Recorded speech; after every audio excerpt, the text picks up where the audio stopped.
Buenas tardes, bienvenidos a los Jueves de RD, nuestra séptima edición. Hoy algunos de nosotros estamos en la parroquia de San Antón, que como todos sabéis es un epicentro de la solidaridad y de la ayuda al más necesitado en el centro de Madrid. Hoy vamos a hablar con otra persona que también tiene mucho que ver con otro de los pulmones de la solidaridad en Madrid, que es Tíscar Espigares, de la comunidad de San Egidio, en la Iglesia de las Maravillas. Dentro de la semana Fratelli Tutti que hemos decidido hacer en Religión Digital, tras la encíclica del Papa Francisco, hoy queremos dar voz a los que trabajan con los que muchas veces no tienen voz. Creemos que es parte fundamental de la Iglesia, parte fundamental de la sociedad y, como bien dice el Papa en la encíclica, no podemos soñar en construir un mundo nuevo si no es contando con todos, también con los y especialmente con los más descartados. Antes de nada, queremos agradecer tanto a Católicos en Red, que nos hace la cobertura técnica, como al patrocinio del Banco Sabadell, que siempre nos acompaña en estos Jueves de RD. Y ya sin más, pues vamos a dar una primera palabra a cada uno de los invitados, si os parece. Arrancamos con una persona que está a mi izquierda. Bueno, no, vamos a empezar con Tíscar Espigares, que no está a mi izquierda, sino que está en su casa, pero que, como decíamos, también junto a San Antonio hay otra iglesia, que es la Iglesia de las Maravillas, que tú conoces muy bien y donde también hace poco además hicisteis un funeral por todas las personas de calle y otros fallecidos durante la pandemia. Muy buenas tardes y gracias por participar, Tíscar.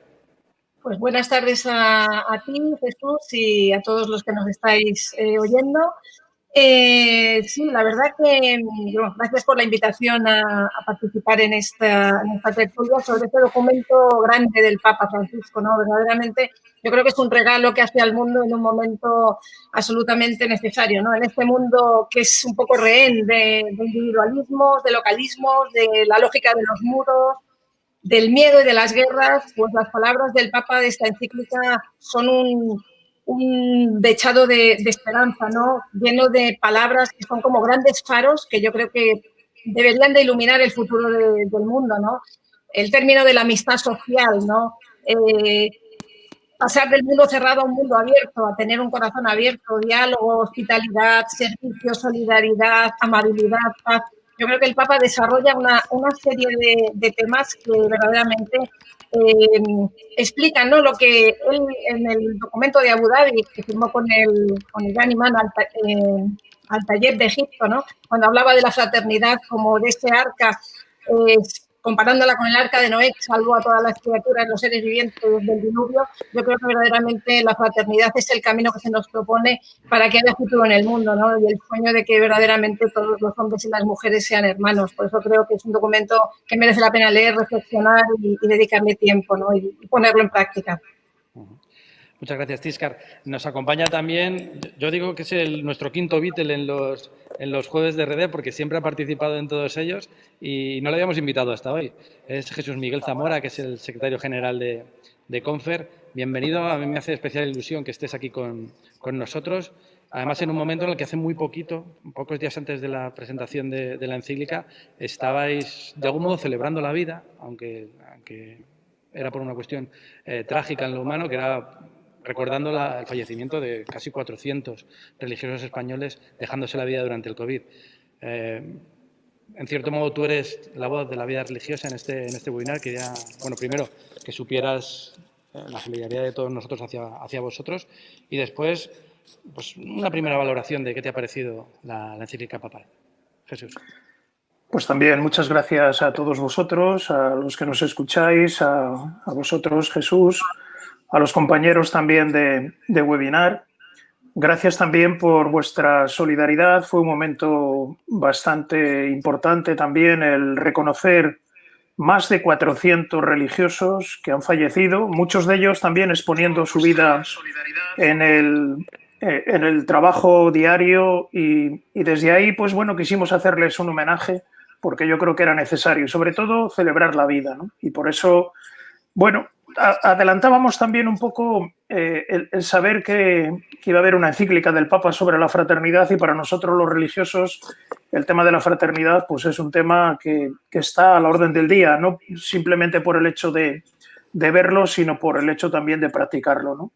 Yo me imaginaba que el Papa en algún momento decía, yo quiero conversar con el mundo y quiero decirle algo que sea importante y que sea bonito, ¿no? Y además en un lenguaje directo que lo pueda entender todo el mundo. Y desde ahí yo creo que el Papa nos ha hecho y nos hace recapacitar en muchas de las cosas importantes de la vida, desde la política, el amor, la solidaridad, la fraternidad. Él dice en algún momento, si alguien entiende mi lógica, estaremos en el buen camino, si no, todo esto va a ser una falacia, ¿no? Entonces, a mí me parece que esta encíclica lo que hace es apostar por un desafío muy fuerte. No se queda simplemente en palabras, sino que hay que experimentar las cosas de tal manera que lo que vamos diciendo de hospitalidad, de fraternidad, de migraciones, etcétera, etcétera, de trabajo con los más desfavorecidos, no se quede simplemente en una cosa puntual de un nombre, sino que vayamos haciéndolo realidad. Por eso creo que es una invitación a leerla y además, desde el punto de vista así más personal mío, ha sido como el hecho de decir, leemos 3, 4 párrafos, ¿qué nos dice el siguiente? Y el siguiente, como que te invita constantemente a ir profundizando y a irla leyendo, ¿no? Yo creo que es un fenomenal regalazo para todos nosotros, para todos los políticos, la gente de bien y aquel que quiera enterarse de en qué mundo estamos también. Muchas gracias, Jesús. Es una llamada de atención y también una especie de cargar las pilas para los que lleváis años dedicados también a trabajar por un mundo nuevo. Como os decía al principio, que me había equivocado, a mi izquierda en San Antón tenemos al Padre Ángel, que ha vivido esta pandemia también con los más desfavorecidos y que yo creo que también le ha hecho especial ilusión leer algunos párrafos de esa carta del Papa en la que habla de diálogo, de amistad social, de amabilidad. Hay un momento en el que dice el Papa lo de pedir perdón antes de decir lo siento, el techo, el trabajo. Danos una primera valoración de la encíclica, Pater. Yo primero saludar a Tiscar porque en esta iglesia que estamos ella y yo hemos estado antes de poder conseguir tanto la de maravillas como esta, hablando y pateando y buscando. Hoy encontrarla en esta tertulia es una preciosidad, ¿no? Yo creo que esta encíclica es una bendición de Dios. En la misma noche en que salía, yo recibí varias llamadas, que era una de un sindicalista, un político que ya no lo es, que es Cándido, que me dijo, esto hay que leerlo, esto hay que ver, porque es algo maravilloso. Y a mí enseguida la ilusión, otros decían, no había leído nunca algo tan fuerte y tan precioso como esta encíclica. Yo al terminar de leerla casi me quedaba con lo último, que es un resumen de todo eso, porque cuando él habla de su hermano San Francisco y habla de esos otros hermanos, Martín Lutero King, Desmond y al beato Carlos de Foucault, dice, porque todos son hermanos, todos somos hermanos. Y yo creo que esta es la realidad en estos momentos en que empezamos a hacer diferencia ya no solo de colores o de ideologías, se hizo una diferencia muy grande de edades, sobre todo en esta pandemia que hemos sufrido y que todavía tenemos. Y él habla muy claro también de cómo debe llegar a todos esa vacuna. No, yo creo que es una bendición de Dios y yo creo que todos estamos hablando de esta carta preciosa del Papa Francisco, ¿no? Es así. Una primera pregunta para iniciar el debate. Lo habéis comentado los tres. Hospitalidad. El Papa habla mucho de hospitalidad, pero habla de hospitalidad en un mundo en guerra y marcado por las violencias, por las muy distintas violencias y por el descarte. ¿Es realista hablar de hospitalidad como habla el Papa hoy, en este mundo en el que nos estamos moviendo? Cualquiera de los tres. Sí, yo pienso que es verdaderamente realista. Lo que no es realista es lo que estamos viviendo, ¿no?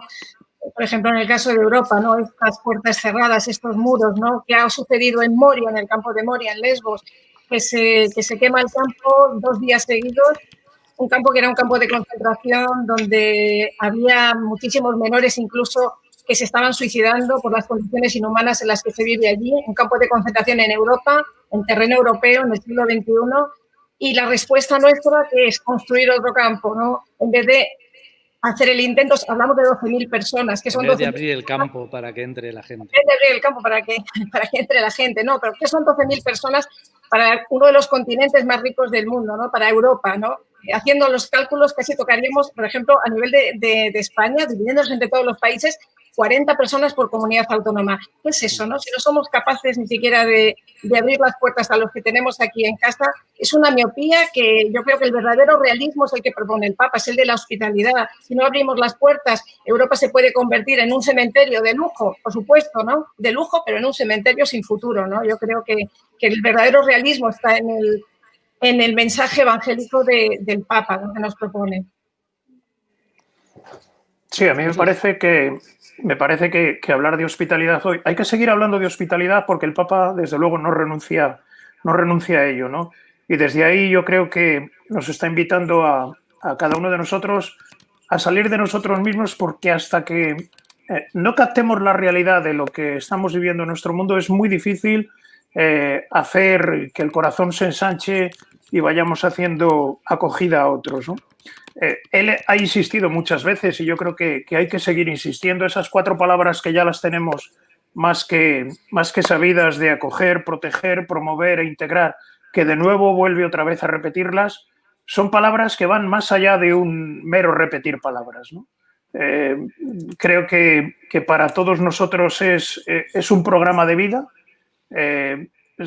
Hoy en día, nuestra realidad, y yo creo que el Papa también lo dice con bastante frecuencia, estamos haciendo barreras y estamos construyendo fronteras en nuestras propias realidades más cercanas, cuando expulsamos a los ancianos, a los que tienen deficiencias, a los que no casan con nosotros en nuestra forma de pensar.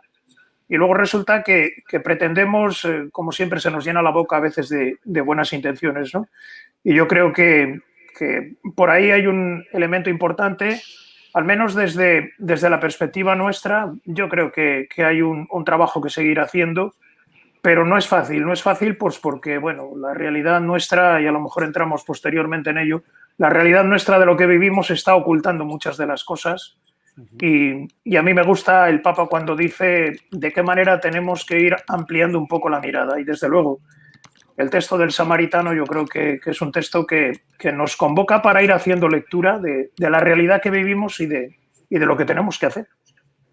Es un texto, además, el del Samaritano, muy fácil de leer, como la encíclica, y que nos pone delante de nuestras miserias y también de nuestras oportunidades, porque muchas es gente de iglesia, los que pasan de largo, y tiene que venir uno que es un extranjero, que es alguien que en la Israel de la época no caía bien, era un samaritano, un hombre prácticamente, pues eso, apartado de la sociedad, quien le recoge. Habéis hablado de Moria, de Lesbos, se acaban de cumplir 5 años de la famosa imagen del niño Ailán. ¿Cuántos Ailanes habrá habido durante este tiempo? Padre Ángel, tú has estado en esos campos como Tisca. Sí, en Lesbos, sí, he estado ahí. Y aquí tenemos al niño Ailán de un Belén, sin duda alguna. Pero yo recuerdo a este Papa al principio del pontificado, que decía que uno de los problemas mayores que tiene la sociedad entera era la soledad y era lo que era la migración. Y en la encíclica hace mucho de ello. Pero esto que estábamos comentando de la misericordia, de quién es mi prójimo, el Evangelio puro, que lo leía y uno no sabía si estaba leyendo el Evangelio o estaba leyendo la filosofía, la teología, el estudio que tenía este Papa. Esto que dices, quién acude, quién recoge quién pasa de largo, quién es el que le cuida. Es decir, es precioso cuando uno coge la encíclica, lo lee eso, como si fuera un pasaje de los que muchos hemos vivido, de cuántas personas hay tiradas y pasamos de largo, de cuántas personas, quizás a veces los que le recogen o los que le llevan a la posada y le piden que le curan, no son precisamente los que a veces nos bañamos mucho del catolicismo, sino son otras personas, ¿no? Por eso yo creo que es una encíclica que va a tener mucho empuje y que va a ser la lectura de muchas personas. Yo he visto a muchas personas que empiezan a preguntar por esta encíclica, ¿no? Y los que nos están escuchando, seguro que se la han leído y la estamos leyendo primero de un tirón, porque, como decía el compañero, estás esperando qué dice ahora después, y qué dice de la política, y qué dice de eso de la ternura de la política, cómo un Papa se atreve a hablar de eso, y nos emociona. Por eso después hay que leer más despacio, hay que rumiarla bien, ¿no? Sí, además, sobre el tema de la parábola del buen samaritano, hace una lectura muy original, ¿no? Porque todos siempre nos hacemos la pregunta, ¿no? De quién es mi prójimo, como si hubiera que dar una serie de categorías, ¿no? El prójimo es el que está por la calle, es el anciano, es el discapacitado, es el que sea, ¿no? La pregunta no es quién es mi prójimo, que es una pregunta que queda fuera de nosotros. La pregunta es, ¿soy yo prójimo? Que es el problema que nos plantea el Papa en la encíclica, que me parece lo más adecuado. No es un problema que esté fuera, identificar quién es prójimo y quién no lo es. El problema es si yo soy prójimo, ¿no? Porque a este hombre al que aquellos salteadores le abandonaron en mitad del camino medio muerto, pues estos salteadores le robaron la mitad de la vida. Estaba medio muerto, pero es que la otra mitad de la vida se la robaron todos los que pasaron a su lado mirando a otro lado o de manera indiferente, como ese levita, como ese sacerdote o como cualquiera de nosotros, ¿no? Que puede pasar absolutamente indiferente ante el dolor de los demás. A mí me parece muy interesante este matiz del Papa, ¿no? El problema es si soy yo prójimo. Esa es la pregunta que cada uno debería de hacerse. Claro, en todo esto yo creo que hay una especie... A ver, Jesús. Sí, yo creo que en todo esto hay como una especie de juego de miradas, que a mí me gusta mucho también el Papa cómo lo utiliza, ¿no? Ese juego de miradas donde uno en un primer momento parece que mira para otro lado, uno parece que en otro momento lo que quiere es mirar solamente a lo suyo. Ese juego de miradas donde lo que está al lado o los que están pasándolo mal no me interesan porque, en fin, parece como que dan un poco de asco, casi, ¿no? Entonces, desde ahí, ese juego de miradas, decimos, ¿dónde ponemos nosotros la mirada? Porque si la mirada la estamos poniendo única y exclusivamente en aquellas cosas que nos interesan, en aquello que es lo nuestro, al final lo que hacemos es un mundo de nosotros, pero todos los demás ya no existen, ¿no? Y desde ahí a mí me parece que hay que ampliar, no poco, sino mucho el horizonte. Yo creo que el Papa nos invita también a abrir muchísimo el horizonte. El hecho que desde el comienzo cite al imán como su hermano y luego al final cite a Desmond Tutu, a Carlos de Foucault, como diciendo, hay que ampliar la mirada tenemos que hacerlo juntos. A mí me sigue viniendo otra vez la imagen del 27 de marzo, esa imagen tremenda de él solo, pero donde estábamos todos, ¿no? Y donde la barca vuelve otra vez a aparecer y diciendo, si hacemos algo tenemos que hacerlo juntos, por favor, que lo hagamos juntos. Políticos, por favor, mirad. Me encanta también un poco cómo les da un baño a los políticos en el mejor de los sentidos, ¿no? Desde ahí, el intentar hacer juntos las cosas y abrir un poco el horizonte para que nuestro mundo no se reduzca única y exclusivamente a lo que nosotros tenemos. Sí, además es una encíclica que por primera vez, creo yo, ejecuta muy bien el nosotros, la primera persona del plural, no solo con nuestros derechos, nuestras formas de hacer, con nuestra responsabilidad y con lo que le pasa al resto, que también en el fondo nos pasa a mí. Es una continuación, en cierto modo, de Laudato Si, de todo el pontificado de este Papa, que yo creo que está empeñado en que todos nos hagamos corresponsales. Cuando leía la encíclica me venía a la mente la homilía del día de su consagración como Papa, que era el día de San José, y habló de todos nosotros como custodios, los unos de los otros, de la humanidad. Y es lo que ha ido desarrollando durante estos 7 años y medio. Como si esta encíclica fuera no un cierre de círculo, porque le queda mucho a este pontificado, pero sí una especie de resumo todo, y esto es lo que querría para mi iglesia y para mi mundo. Y después es una encíclica que se le entiende todo. Alguien dice que este Papa habla claro, ¿no? Pero cuando dice con quién os identificáis, a quién os parece, y dice que la sociedad se divide en esos dos tipos de personas, los que se hacen cargo del dolor y los que pasan de largo. No se le entiende muy bien la encíclica, la carta esta que el Papa ha escrito, ¿no? Como decía Jesús, ¿no? Hay un hilo conductor en todo lo que está siendo el patrimonio de mensajes que este Papa, desde el principio, desde que salió a la ventana en San Pedro diciendo buenas tardes a todo el mundo recién elegido, ese Papa que venía de la otra punta del mundo. Hay un hilo conductor que yo pienso que es encarnación del Concilio Vaticano II. Claramente, este Papa es el concilio hecho carne, el concilio hecho Papa, hecho mensaje. Y Y a mí me parece que en este sentido, o sea, es como que cada vez el Papa, cada vez sus mensajes son más comprensibles. Desde el primer minuto, desde el minuto 1, sus mensajes eran comprensibles, sus homilías, todos sus discursos, sus textos, sus catequesis, pero no sé, me da la sensación que desde Evangelii Gaudium, que era la primera encíclica programática y tal, cada vez está haciéndose más sencillo, más comprensible y yendo a lo esencial, ¿no? Es como el mandamiento nuevo de Jesús: amaos unos a otros como yo os he amado, ¿no? Al final Jesús hace de todo su mensaje un compendio sencillísimo y que cualquiera entiende, ¿no? Pues también el Papa Francisco, yo creo que con esta encíclica hace una síntesis súper sencilla de lo mismo que empezó diciéndonos desde el primer día en que fue elegido Papa, ¿no? O sea, que lo importante es ser hermanos, que lo importante es que tenemos un padre común, que no podemos permanecer indiferentes en este mundo globalizado donde tenemos medios para saber qué está pasando a miles de kilómetros de distancia de nuestra casa. Eso no puede ser que nos deje indiferente. Y no miles de kilómetros, hablábamos antes de Moria, que lo tenemos aquí en el corazón de Europa, ¿no? O sea, el mensaje del Papa es nítido, es claro y, no sé, como que se empeña por hacerlo lo más sencillo posible, por digerirlo lo más posible para que, a ver si de una puñetera vez, y perdonadme la expresión, somos capaces de vivir como hermanos, que es lo que verdaderamente somos, porque o somos hermanos o vivimos la fraternidad o este mundo nuestro no tiene futuro. Es así de simple, ¿no? Y de crudo.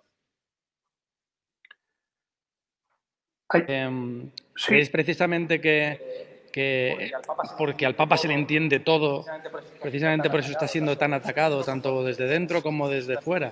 Porque esta encíclica es un golpe a la línea de flotación de muchos políticos y de muchas líneas argumentales. El neoliberalismo, la doctrina de la guerra justa, la cadena perpetua, la situación económica y social de un mundo que globaliza, la insolidaridad. Hay tantos enemigos también precisamente porque el Papa cada vez se le entiende más. Y puede ser peligroso por eso. Bueno, no cabe duda que lo que el Papa dice, evidentemente, yo creo que va a la línea de flotación de cómo estamos viviendo, ¿no? Desde la perspectiva que él tiene de entender la política desde el mejor punto de vista de la política, ¿no? Es precioso los textos que aparecen resaltando el valor de lo político, el valor del cuidado, pero claro, una política que mire fundamentalmente los derechos de los otros y no tanto en lo que hago para recaudar posibles votos, ¿no? Una política que en el fondo se atreve a decir que casi es cristiana, ¿no? Desde el punto de vista de lo que eso significa, en la medida en que vayamos poniendo el ojo en aquellos que más lo sufren, ¿no?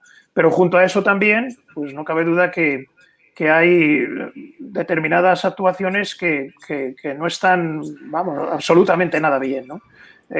Duele mucho el que miremos para otro lado, duele mucho el olvidar en qué mundo estamos, duele mucho también el cómo estamos haciendo a veces de nuestro propio planteamiento el único paladín de la verdad, cercenando en muchas ocasiones que la verdad no es tuya, la verdad es posible buscarla en la medida en que vamos haciendo realidad con otros. Y entonces, desde ese punto de vista, el conocer realidades, acercarse a realidades de marginación, tocar pobre, como a veces se suele decir, ¿no?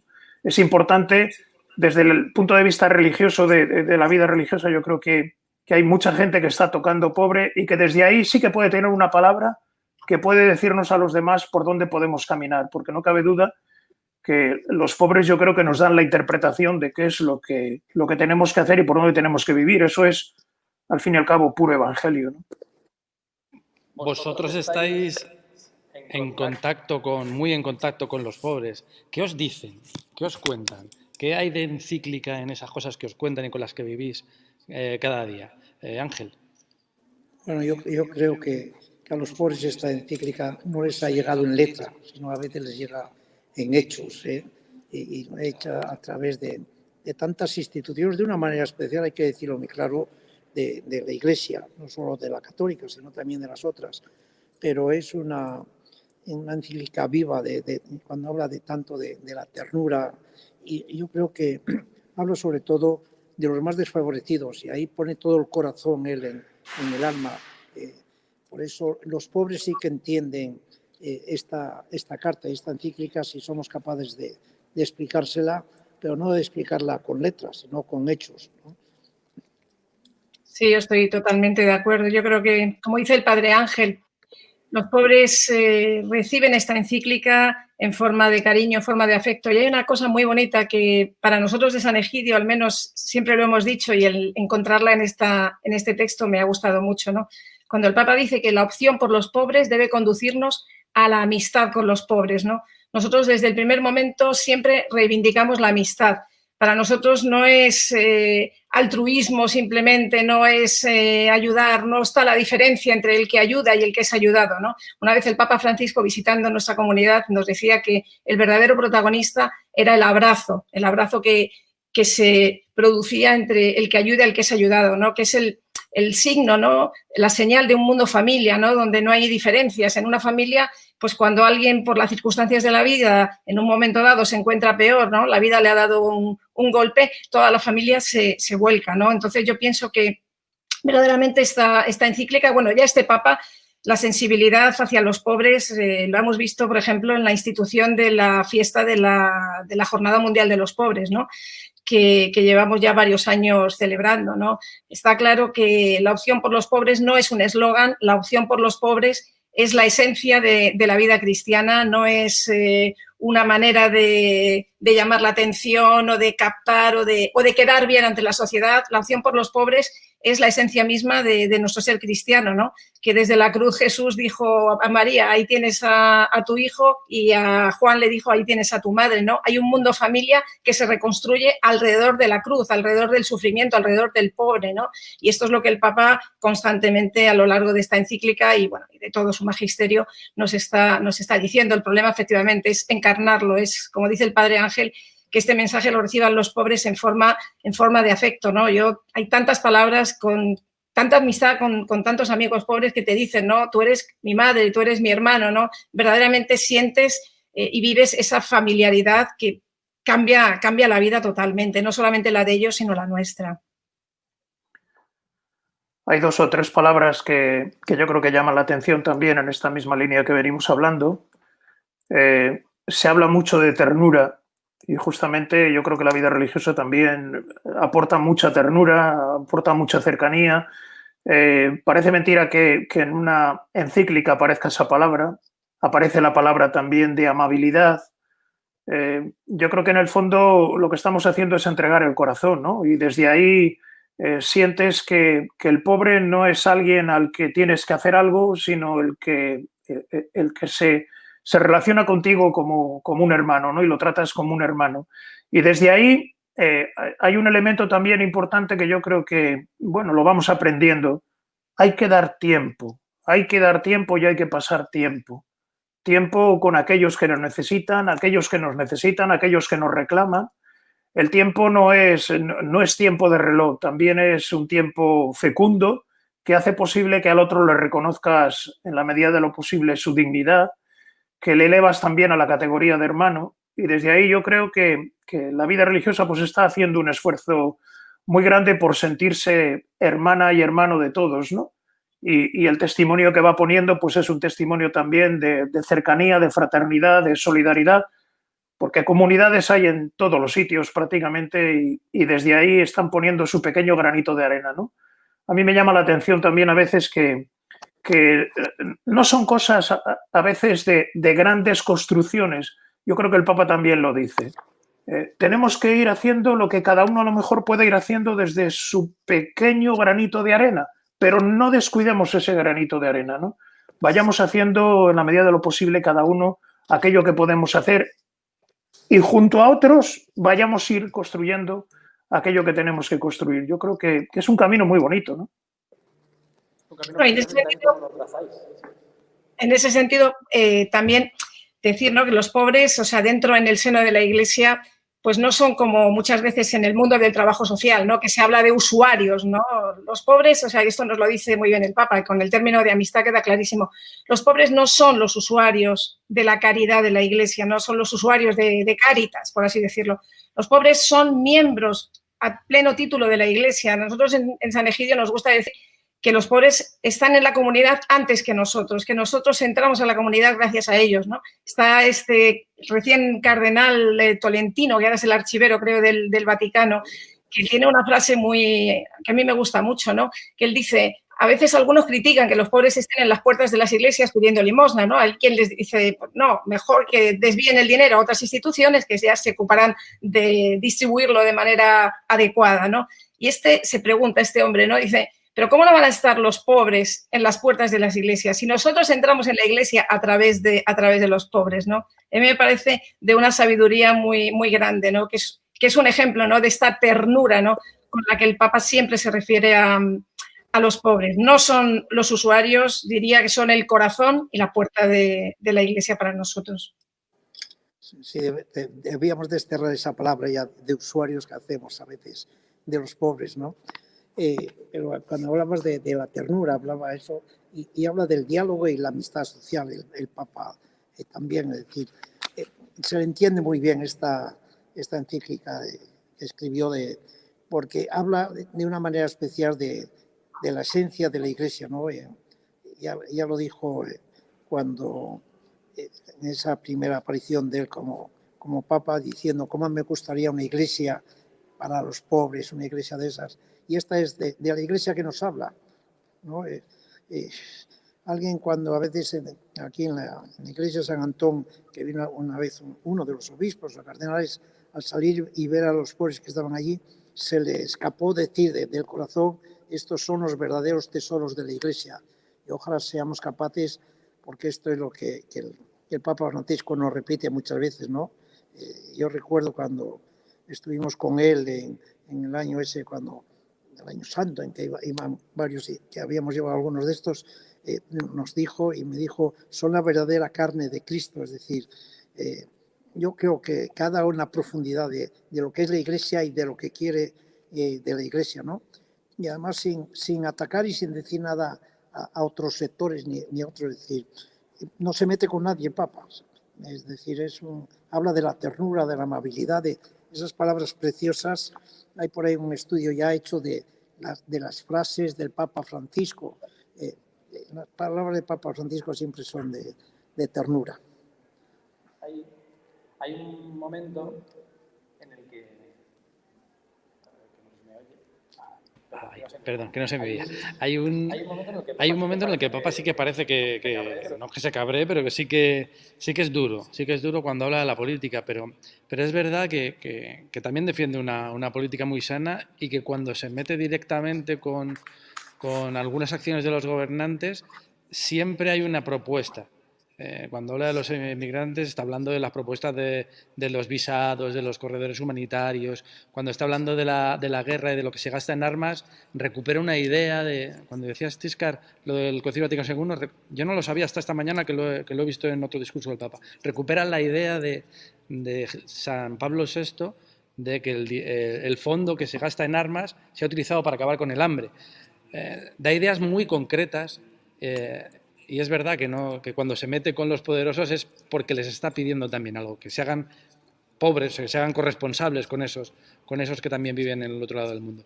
Esas propuestas que aborda, los corredores humanitarios, que vosotros en San Egidio tenéis experiencias en distintos países que están funcionando, también con otras congregaciones religiosas, ¿por qué no funcionan aquí?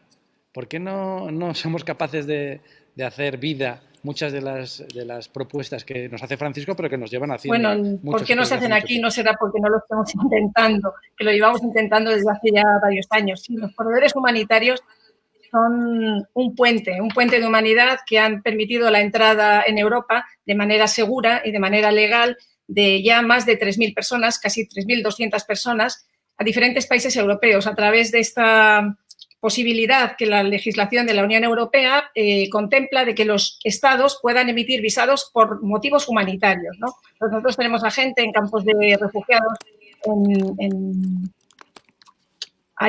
Líbano, en Etiopía, y bueno, pues allí hemos identificado familias con el criterio de la vulnerabilidad, madres embarazadas, familias con niños, personas enfermas, ancianos, y se ha conseguido ya traer a estas más de 3.000 personas. Y ahora, después de... Bueno, he de recordar que el viaje que hizo el Papa a Lesbos, cuando se trajo en el avión a una familia de refugiados, también ese es otro corredor humanitario. Es una familia que está viviendo con nosotros en Roma. Y ahora acabamos de firmar en Roma, junto con la Conferencia Episcopal Italiana, un protocolo también para que lleguen 300 refugiados a Italia procedentes de Lesbos, ¿no?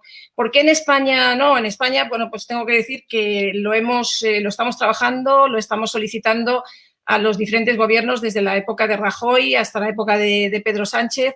Y bueno, pues de momento la respuesta no ha sido, como se puede ver, positiva. No obstante, nosotros seguimos intentándolo, ¿no? Es un ejemplo de corresponsabilidad, es un ejemplo de que la sociedad civil sabe hacerse cargo también de grandes problemas del mundo, de que el tema de los refugiados es un desafío y ya no lo podemos tratar como una emergencia más, ¿no? Es un problema que no es un problema, es una circunstancia de nuestro mundo a la que hay que dar una respuesta, ¿no? Y yo creo que los gobiernos solos no pueden. Los corredores humanitarios son el testimonio de que la sociedad civil, una sociedad civil adulta y madura, es capaz también de asumir, porque es con a coste cero, ¿no? Por parte de los estados, son las familias, ¿no? De los lugares a donde llegan las que se hacen cargo, ¿no? Y no es un experimento, una locura, que estamos hablando ya de 3.200 personas en Italia, en Francia, en Bélgica, en Andorra también. Y por qué no, ojalá lleguen pronto a España. Estamos, de hecho, de nuevo tratando con los responsables del gobierno para que pudiéramos también traer aquí a algunos refugiados. Dices que habla claro el Papa cuando habla de la pena de muerte, es muy claro lo que dice, que es inadmisible y que debía abolirse en todo el mundo. Y después termina allá donde las partes de la humanidad parecen como los no nacidos, los pobres, los discapacitados, los ancianos. Sí que habla claro para los que quieran entender de verdad. Yo creo que hay también una realidad que estamos viviendo y que a mí me parece también muy bonito este trabajo que estamos intentando hacer desde 4 entidades con la red Migrantes con Derechos, a través de Confer, de Cáritas, de Manos Unidas y de Justicia y Paz, ¿no? Esto, Cáritas, Justicia y Paz, Confer y... bueno, se me ha olvidado. Quiero decir que hay un trabajo también constante de mentalización, de ir haciendo posible que este tema no sea un tema, como decía Tiscar, que no sea un tema de emergencia, sino que es nuestro tema. Y el Papa yo creo que lo dice también con mucha frecuencia. Ya no se trata de algo puntual, sino que probablemente es el tema de nuestro mundo y es un tema que hay que ir descubriendo como algo fundamental dentro de nuestro trabajo, ¿no? Hay una frase que a mí me llama mucho la atención del Papa cuando dice: hoy podemos reconocer que nos hemos alimentado con sueños de esplendor y grandeza y hemos terminado comiendo distracción, encierro y soledad. Me parece muy duro esto cuando nos referimos a nuestros hermanos, a los hermanos que están sufriendo desde cualquier punto de vista, ¿no? Desde las migraciones, yo creo que el Papa en la encíclica pues aborda mucho el tema de las migraciones, el de cómo ir haciendo realidad que la gente no sea extraña en un país, que podamos ir abriendo puertas, que podamos ir haciendo las cosas de tal manera que se puedan sentir cercanos. Pero claro, aquí hay un elemento también, preguntabas antes, Jesús, el por qué no.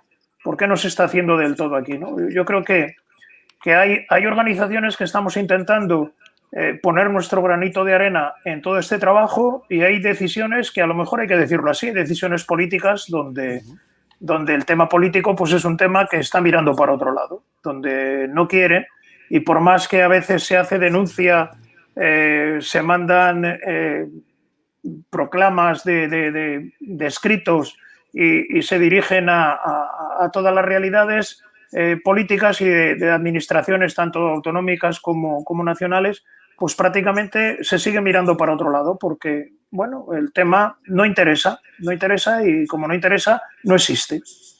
Y desde ahí yo creo que es tremendo. En la encíclica se habla muchísimo también de otro tema que es recurrente en Francisco, que es el tema de los muros. En lo que decías de Migrantes con Derechos, estáis defendiendo una campaña para acabar con las devoluciones sumarias en la frontera sur, que es uno de esos temas de los que apuntaban que no nos hacen caso, y es una crueldad flagrante, cuando luego es verdad que suceden otras cosas en el Mediterráneo, en otros sitios, y tal vez como país seamos los primeros en alzar la voz. pero luego vemos que en nuestro pequeño mundo, que no es tan pequeño, porque al fin y al cabo estamos hablando de gente que sufre y que muere y que está obligada a salir de su casa porque nadie migra porque le da la gana, pues no damos respuestas y dejamos que la gente siga muriendo en Ceuta, en Melilla, en el Mediterráneo, en el Atlántico, camino de Canarias.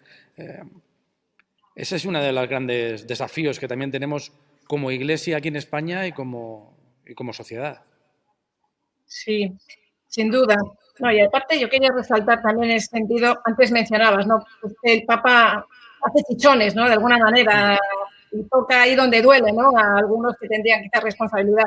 Pero yo creo que nos tiene que hacer chichones a todos, ¿no? Que es un poco lo que estabas diciendo ahora, ¿no? De hecho, tiene una frase muy bonita en la encíclica, cuando dice que el engaño del todo está mal, porque sí, es también fácil caer en un fatalismo. El mundo es un desastre, esto es imposible y al final nadie puede arreglarlo. Y la pregunta es, ¿qué puedo hacer yo? Uno se siente demasiado pequeño como para resolver problemas tan grandes como la guerra, la paz. Yo recuerdo que San Juan Pablo II, en uno de los encuentros interreligiosos, ¿no? En el Espíritu de Asís, él decía que la paz es algo demasiado serio como para dejarlo solo en manos de los políticos. Yo pienso que se puede aplicar a la paz, se puede aplicar a muchas situaciones del mundo, ¿no? El Papa tiene una delicadeza, el Papa Francisco tiene una delicadeza exquisita, ¿no? Efectivamente, habrá quien se sienta dolido, pero bendito dolor, porque eso es que te sientes interpelado porque algo estás haciendo mal y algo dentro de ti se revuelve, ¿no?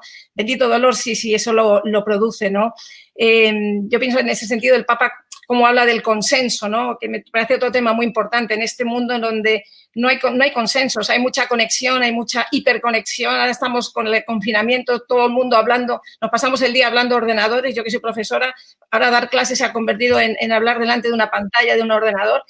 Parece que hay mucha conexión, pero eso, no somos hermanos, ¿no? La conexión no construye la fraternidad, ¿no? Hace falta consensos, hace falta construir, sobre todo a través del camino del diálogo. Esto me parece algo muy importante que el Papa insiste, ¿no? La cultura del encuentro, ¿no? Dice, lo que vale es generar procesos de encuentro, ¿no? Procesos que construyan un pueblo que sabe recoger las diferencias. Y dice una especie bonita, armemos, ¿no? Armemos a nuestros hijos con las armas del diálogo y enseñémosle la buena batalla del encuentro, ¿no? Yo creo que es un consejo muy sabio, no solamente para nuestros políticos, que está de claro que habría que enseñarles un poquito lo que es el arte del diálogo y no de lanzarse monólogos cual ladrillos a la cabeza del otro, sino para cada uno de nosotros, ¿no?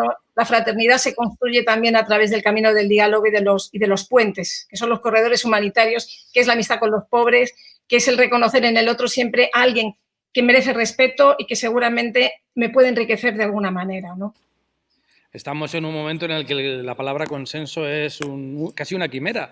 En una sociedad súper mega informada, donde podemos saber de todo y de todos, al final acabamos recluyéndonos en nuestros pequeños cubículos, donde se nos refuerza nuestra propia verdad. Y el Papa también en esta encíclica nos llama a ese diálogo que no es solo hablar y que el otro hable, sino escucharnos y encontrar algo. De hecho, una de las grandes cosas que a mí me llama la atención desde el principio es que en una encíclica católica, una de las grandes bases, uno de los grandes documentos en los que se basan, es un documento firmado por uno de los grandes líderes musulmanes. Claro, eso es el gran ejemplo de que la fraternidad sí que es posible. Y en una institución que yo no sé cómo lo veis, igual esta es la pregunta, como la Iglesia, que probablemente sea la única institución que está formada por personas concretas, pero que es tan global que puede acceder a todas las realidades en todos los lugares del mundo, con todos los matices, y que puede trabajar para que esa fraternidad sea posible desde esos granitos de arena que dice el Papa en la encíclica que tú señalabas, Jesús. Sí, bueno, yo creo que en la medida en que vamos teniendo amplitud de miras, estamos en condiciones también de ir creando lazos con otros y de ir haciendo posible que lo que a pequeños niveles vamos haciendo lo podamos ir generando de una manera mucho más global. Claro, para eso el Papa insiste mucho en que tenemos que cambiar de mentalidad y cambiar una mentalidad donde lograr un consenso no es simplemente que yo digo muchas cosas y trato de convencer al otro y cuando le he ganado pues ya tenemos consenso, ¿no? Sino que se trata de escuchar y escuchar mucho. Y probablemente a lo mejor hay cosas que no te gustan de otras tradiciones o de otros ejemplos o de otras comunidades Pero hay que sentarse y dedicarse tiempo a escucharnos mutuamente unos a otros y ver qué es lo que nos decimos. Claro, cuando yo voy con mi idea, y lo suele decir también el Papa, ¿no?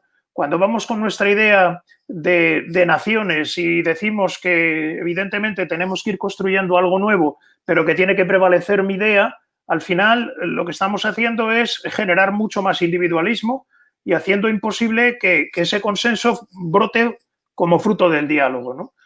Probablemente a lo mejor en nuestra iglesia también necesitamos dialogar mucho, dedicarnos mucho tiempo, pero sin perder de vista dónde tenemos que mirar, y antes lo habéis dicho, ¿no? Tenemos que mirar el Evangelio y en el Evangelio se encarna de una manera real en aquella gente, en los pobres, que son, al fin y al cabo, nuestro lugar de discernimiento. Y si eso no es así, entonces a lo mejor estamos dando golpes de ciego y, claro, y al final tenemos la sensación de que no avanzamos.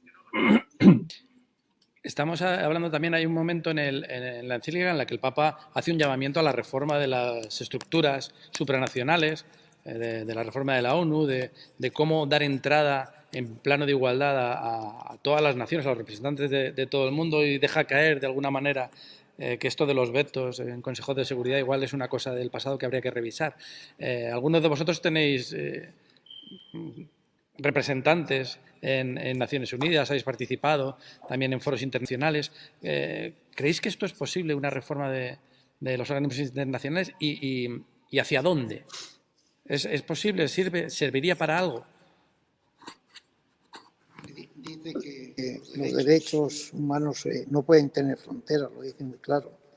Pero es cierto que yo creo que nos olvidamos que a veces tenemos que estar en esos foros políticos, en estos de la ONU y eso, para seguir insistiendo a los políticos, porque a veces le queremos echar todo el peso a los políticos y a los gobernantes y nos olvidamos que nosotros somos tan Estado como ellos y tan gobierno como ellos.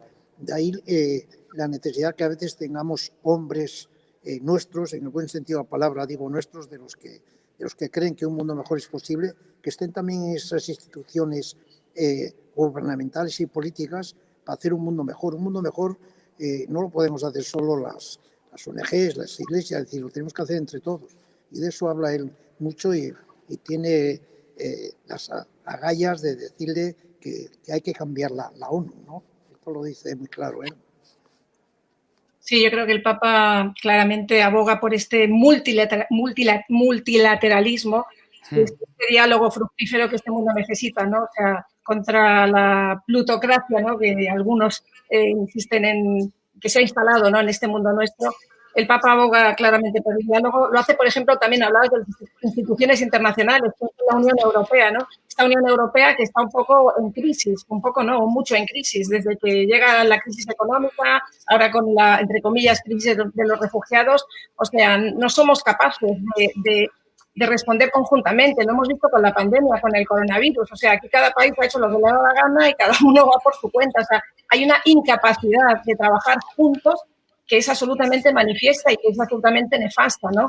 En ese sentido, yo creo que el Papa sabe perfectamente cuál es el camino que hay que transitar. O sea, cuando hablamos de diálogo, cuando hablamos de consenso, cuando hablamos de puertas abiertas, o sea, también el Papa habla del mundo sordo, ¿no? Un mundo que es incapaz de escuchar las voces de los otros, empezando por las voces de los pobres, ¿no? Yo creo que de verdad este texto es un compendio de una sabiduría evangélica sencilla para todos los públicos, al alcance absolutamente de cualquiera y de obligatoria lectura y puesta en práctica. Hombre, de hecho, si está hablando justamente de eso es porque hay cosas que no funcionan. Y claro, a veces lo dice también de una manera muy real, ¿no? Es decir, tomamos resoluciones que luego no cumple nadie. Cada uno se la salta de cualquier manera y decimos, y la hemos tomado en organismos internacionales donde se supone que nos hemos reunido para llevar adelante cosas a las cuales nos hemos comprometido, ¿no? Luego es señal inequívoca de que hay algo que no está funcionando y al menos poner un punto de vista en aquellas cosas que realmente no funcionan me parece a mí pues muy oportuno. Otra cosa es si vamos a lograrlo en un futuro, al menos desde el punto de vista nuestro, desde el punto de vista de la situación actual, lo que tendremos que decir es que si hay algo que no está funcionando, lógicamente tendremos que reformarlo. Y vamos a intentar. Yo creo que el Papa es enormemente positivo en esto a la hora de ir diciendo, yo creo que no es una encíclica que simplemente nos haga caer en la cuenta de lo mal que van las cosas. Al revés, yo creo que es una encíclica enormemente esperanzadora, que lanza las campanas al vuelo para decir esto es posible y es posible la fraternidad, y por eso quiero tener una palabra para todos, al margen de que seamos políticos, de que seamos educadores, de que seamos familias, cuando todos, tanto familias, educadores, políticos, es decir, todos esos ejemplos que va poniendo tan bonitos de decir, vamos a ir construyendo desde donde podamos ir haciendo las cosas, ¿no? Ese concepto de pueblo que a veces hemos ido recordando, ¿no? de nuestros pueblos, los que hemos nacido en lugares más pequeños y donde todos teníamos conciencia de qué es lo que era, y cuando hablábamos de nuestro pueblo hablábamos con ganas, ¿no? Y ese esfuerzo que ponemos de ir haciendo las cosas desde nuestra propia realidad, pero sin perder de vista el horizonte de dónde estamos situados, que hoy en día es un mundo mucho más global y donde tenemos que ir trabajando todos juntos, ¿no? Si os parece, vamos a responder algunas de las preguntas que nos han ido llegando poco a poco por distintas vías. Hay 2 o 3 participantes que nos preguntan mucho por los populismos. Por el Papa se ha hablado y en los medios hemos hablado mucho de la crítica del Papa al neoliberalismo, pero no tanto a lo mejor del Papa, los populismos y de cómo pueden afectar a esta construcción de un mundo nuevo. ¿Qué os parece ese capítulo? Lo he leído rápidamente, pero a mí me da la sensación que el Papa, en un sentido, es muy claro, ¿no? Critica tanto los populismos como el neoliberalismo, o sea, los populismos desde el punto de vista de quererse arrogar, digamos, la portavocía de todo un pueblo, ¿no? De la cultura de todo un pueblo, ¿no? Con intereses que seguramente no son para el bien común, ¿no? Igual que cuando critica el liberalismo exacerbado, critica este afán por defender los intereses solamente de unos pocos. Yo pienso que el Papa claramente, o sea, el problema es trabajar por el bien común sinceramente, ni amparándose en yo soy el representante del pueblo, ni defendiendo los intereses particulares. En ese sentido, me parece que el Papa es bastante diáfano y bastante claro. Sí, yo coincido con Tiscar en que eso es verdad, eso es así, ¿no? Es decir, cuando hay alguien que se erige en portavoz de todos los demás creyendo que tiene la razón y a partir de ahí nos hace convencer a todo el resto que eso es lo único que existe, pues al final resulta que estamos llevando al extremo las cosas en intereses personales. Y desde ahí, o sea, así no se construye nada. Así lo único que estamos construyendo son, de nuevo lo dice el Papa también, estamos construyendo alrededor de nosotros muros que lo único que nos hacen es seguir aumentando nuestra capacidad de individualismo, nuestra capacidad de cerrazón, cuando lo que estamos haciendo es vivir en un mundo que justamente lo que reclama, al menos desde el punto de vista del Papa, y no solo de él, sino de todos aquellos que pensamos que hay otra forma de vivir, que es fraternidad, ¿no? Y la fraternidad supone apertura. Entonces, claro, llevar hasta el extremo estas realidades populistas lo estamos viendo. Lo único que nos hace pues es caer en la demagogia y hacer imposible el construir otra forma de sentirnos hermanos en este mundo. Hay otras 2 o 3 preguntas. Juntamos alguna. Nos preguntan qué opináis sobre las palabras del Papa, que lo habéis tocado alguno, sobre la pena de muerte, la cadena perpetua, que también habla de ella. No sé si tenéis alguna opinión sobre eso. Y después seguimos. Bueno, después también nos hacen otra cuestión acerca de la memoria, de cómo es muy difícil construir el mundo del futuro sin hacer una verdadera memoria del pasado. Especialmente el Papa habla de la Shoah, habla de Hiroshima, Nagasaki. Supongo que todos tenemos nuestras propias, en cada lugar del mundo, nuestras propias memorias que hacer. Yo creo que habla muy claro de la pena de muerte, de la cadena perpetua y de la muerte de los más desfavorecidos. Pero habla tan claro, es decir, de lo que estábamos antes, que hay una frase en la que uno se queda, dice, ¿quién se puede arrogar el derecho de perdonar en nombre de los demás? Y después es conmovedor que el Papa habla de cómo hay muchas personas que sí saben perdonar, pero habla muy claro. Por eso es una encíclica que, por supuesto, habrá algunos que no les encanta o que crean que el Papa se debía callar o que no debía estar. Y yo creo que este Papa sigue con los mismos zapatos que tenía, pero con una mirada hacia arriba, hacia el cielo, y de una manera especial a los más desfavorecidos. Pero lo que dice de la pena de muerte, lo que dice de los no nacidos, lo que dice de los descartados, es decir, no lo puede decir más claro, ¿no? Si alguien no lo entiende, pues hay que volver a leer bien las palabras de esta encíclica.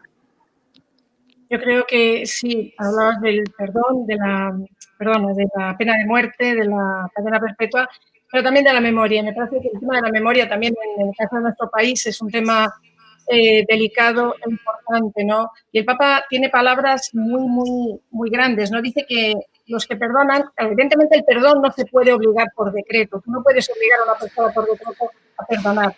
Lo que podemos hacer el perdón es como una planta que germina. Tú puedes crear condiciones, tú puedes regar, tú puedes abonar, tú puedes cuidar como un jardín el corazón de una persona para que un día pueda florecer ese perdón, ¿no? Pero dice el Papa también que los que perdonan no olvidan. Lo que pasa es que no olvido, porque no se trata de olvidar, lo que ha pasado y está ahí. Lo que se trata es de poner un dique a la fuerza destructiva de ese mal que ha provocado el daño, ¿no? O sea, eso es lo grande verdaderamente, ser capaces de perdonar. Yo, desde luego, no puedo perdonar en nombre de otro. Yo tengo el deber de perdonar, tengo el deber de crear condiciones para que el perdón florezca en el corazón de la gente que ha sido herida y sobre todo lo que tengo es la obligación de romper esa cadena perversa de la venganza, que al final lo que produce es un dolor y más dolor y más dolor en un proceso de retroalimentación positiva, ¿no? Cada vez más grande, ¿no? A mí me parece que el Papa en ese sentido dice palabras de una valentía y de una sinceridad tremenda que deberíamos de aplicarnos a todos, ¿no? O sea, el perdón no se impone y el perdón tampoco olvida, pero el perdón pone freno y un dique totalmente a la violencia y rompe la cadena de la venganza. Esto es grande, muy grande. Sí, yo cuando leía esto me venía a la mente una experiencia personal. Yo me acuerdo de haber visitado el campo de concentración de Auschwitz en enero, hace unos años. Claro, había 20 centímetros de nieve. El recordar todo aquello y el darle vueltas a qué es lo que pasaron aquellas personas, cuando le preguntábamos a la persona que estaba enseñándonos el campo y que nos dirigía, a la monitora, que era una mujer polaca, dice, cuando vienen por aquí los alemanes, ¿vosotros qué decís? Y ella responde, nosotros decimos que aquello no se tiene que volver a repetir, que no olvidamos, aunque perdonamos. Claro, a veces puede tener la sensación de que el perdón es un elemento que genera debilidad, que parece que cuando uno perdona, pues no ha ocurrido nada. Y, sin embargo, yo creo que lo bueno es lo que decía Tiscar y qué es lo que dice el Papa, ¿no? Que lo que no podemos hacer es seguir alimentando una cadena de odio por el hecho de seguir alimentando lo que hay ahí dentro, porque parece como que no hemos satisfecho todavía todas las cosas, ¿no? Perdón, no cabe duda que supone una amplitud de corazón tremenda, pero no olvidar fundamentalmente para que no se vuelva a repetir las cosas, porque si no estamos haciendo algo que no es correcto. Cuando empezamos estos webinares, yo pensaba que una hora iba a ser imposible de llenar y ya estamos en el minuto 59. Nos queda muy poquito, pero sí, no quiero que nos despidamos sin que cada uno de vosotros pueda tener una especie de minuto de oro, una palabra final, un mensaje positivo también de cara al futuro a partir de esta encíclica, que yo creo que nos lo merecemos. Vaya, que es un mensaje muy positivo y muy propositivo el del Papa en esta encíclica. No sé si quieres empezar, padre Ángel. Que es una bendición de Dios esta carta.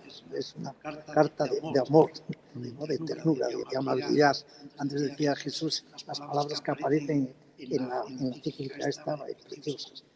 De amabilidad, de ternura, de amor, de comprensión, de perdonar, aunque no se olvide, tantas cosas. Es decir, una bendición de Dios. Jesús.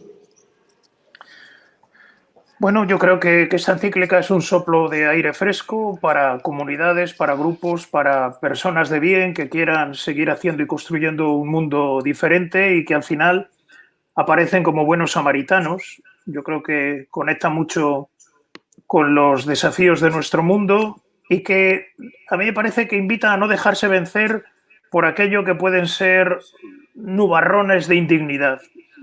O sea, hace una apuesta muy clara y yo creo que de aquí tenemos que salir, una vez que hemos leído esto, tenemos que salir con el convencimiento de que es posible otro mundo, otra sociedad, trabajando cada uno poquito a poco en aquello que tenemos y que podamos hacer y reconocer, como dice en la oración final, reconocer a Cristo en cada ser humano para verlo no solo crucificado, sino también resucitado y que se levanta.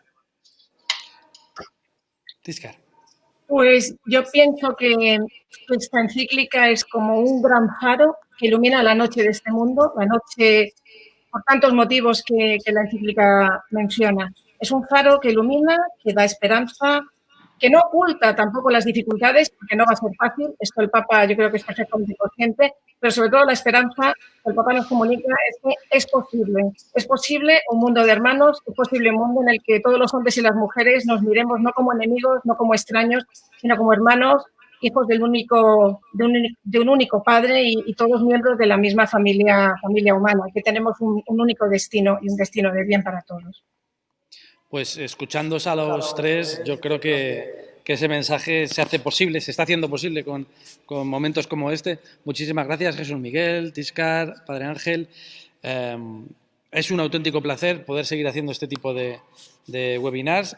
Mañana tenemos otro como cierre de la semana Fratelli Tutti. Contaremos con la presencia de dos pesos pesados para tocar un tema muy concreto, que es el de muy concreto pero muy amplio, que es el de las migraciones, con Santiago Agrelo y con Alberto Ares a la misma hora, a las 6. Aquí os esperamos. Gracias al Banco Sabadell, gracias a Católicos en Red por ayudarnos y a todos ustedes por acompañarnos. Y sigan leyendo, lean la encíclica, que no tiene desperdicio. Muy buenas tardes a todos y gracias. Muchas gracias. Hasta luego. Gracias.